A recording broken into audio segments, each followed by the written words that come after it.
What is up guys, I got you guys 10 of the best tips and tricks for the LEGO survival game mode in Fortnite. Before we get started, make sure you go ahead and leave a like and subscribe with notifications on, because I will be dropping more videos like this. And if you want more advanced tips for people who are more advanced into the game, let me know in the comment section. I'll do my best to go ahead and make one for you guys. So starting with the first tip, you can use a torch to keep yourself warm at night in the plains biome. So everyone will start in the plains biome, and usually when it turns dark and it turns to nighttime, it gets a little chilly. So if you don't have a campfire close by, you will be cold and you won't be able to run the full speed. So what you will have to do is craft a torch, and you can just put it in your offhand, and that will keep you warm so you can run at full speed. The second tip, you could use beds to create spawn points whenever you are about to enter a cave to go and get some materials, and you're like, maybe I'll have a spawn point, so that way if you do end up losing your stuff, you could go ahead and spawn in that location and go get your stuff back really quickly. This can also work on long journeys. So when you're going on a long journey, you come across some dangerous areas, you can go ahead and place a bed, and that way if you do end up losing the fights, you can go and respawn really quickly and just grab your stuff and run. Same thing with boss fights. All it takes is 10 wood, and make sure you just carry 10 wood all the time with you. And if you just destroy the bed with your hand, once you're done using it, you will get the 10 wood back, so you won't have to worry about losing the material. For the third tip guys, this is an OP thing that you guys can go ahead and create very easily. It's the milkshake. All you need is snowberries and some milk. You can get snowberries just around the plains biome, or if you go towards the ice biome or the snow biome, you can find some in the bushes. And then you just need milk. Just find some cows, pet it, and you can get the milk. You can also feed them, if you want to be nice, I guess. And then you go ahead and go to a drink maker. I think that's what it's called. I'm not too sure. I'll just put it on the screen. And then you can go ahead and craft one. Now this doesn't only give you food, it can also give you a good amount of health, and also gives you 10 minutes of resistance towards a lot of heat. So if you're going into the lava cave or just the desert in general, just anywhere hot in general, you can drink one of these and you'll be good to go. Moving on to the fourth tip, you can make health charms, and I'm sure you guys know that, and they're very basic ones you can make. They'll give you 1 additional heart, and then there are some that gives you 3 hearts, some additional effects as well. But did you guys know that you can actually stack these? So you can, I think, stack up to 3 or 4 of them, and if you make the ones that give you 3 hearts and you stack those, you'll have a lot of health. And if you make the one that gives you resistance to heat, then you could combine that with the milkshake and you'll have a good amount of resistance towards heat, so you won't have to worry about getting heat stroke or just being overheated when you're in the desert or the lava cave. So far we've covered 4 tips. Comment down below if you guys have found any of these useful. If not, I think you'll find this next one very useful. For the 5th tip, you can give villagers jobs, and they will give you resources and food in return, pretty much. So once villagers come visit you and you ask them to live in your village, you can give them a job by going into the menu where it says let's talk about job, and then you just give them a job. It's either for food, just making food, resources, or some other stuff that you can actually do. Now the best thing you can do with these villagers is, one, give them the food job, because sometimes they can cook you some great food that will be very helpful for your boss fights, and give them a resources job, so that way they can just gather wood,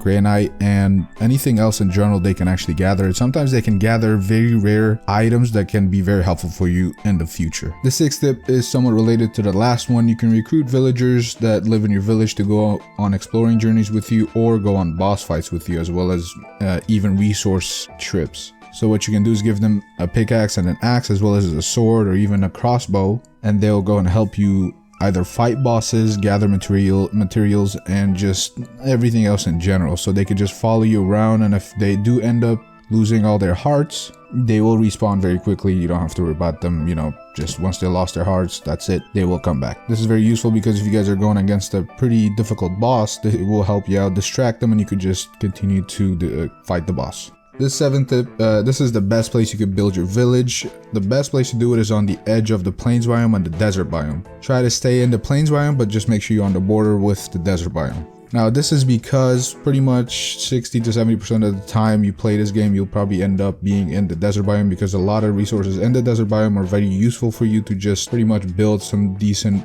items and just get a ton of materials that you need for the future or the current state of your village. So being close to the desert biome is very helpful and saves a lot of time, so that way you're not just running across the whole map just to go get a simple resource. Now if you follow the last tip, this 8th tip is going to be very helpful to you. You can get flex wood and frostbite wood by making the brute do his rush attack or the sweep attack and destroy either cacti or the pine trees by doing those attacks. What I mean by this is once you find a brute and you aggro it towards yourself, then you just want to run towards the items that you need, such as a cacti. Then all you have to do is wait for its attacks and just make sure you're able to dodge the attacks, or at least have enough hearts to be able to take the hits. And once you do that, you could just go ahead and collect all the items, and if you don't want to fight it, you could just run. Now this is very helpful because you're not using your own tools and resources, you're just using the game's mechanics to collect the resources you need. The reason why you want to do this is because a lot of resources that these trees drop are going to be very useful to you in the future, and just getting good amounts of items crafted before you've advanced too far into the game. Now before the last two tips, just a reminder, if you guys are enjoying this video, go and leave a like and subscribe with notifications on. Let me know in the comment section your own tips and I might feature you guys in a future video. The 9th tip, obviously you guys know you can make a glider, and the glider is very useful. All you'd have to do is create a loom and make sure you have a spinning wheel. Then you want to go pet some sheep, get the wool, bring it to the spinning wheel, turn it into wool thread. Then you get the wool thread and put it into the loom and create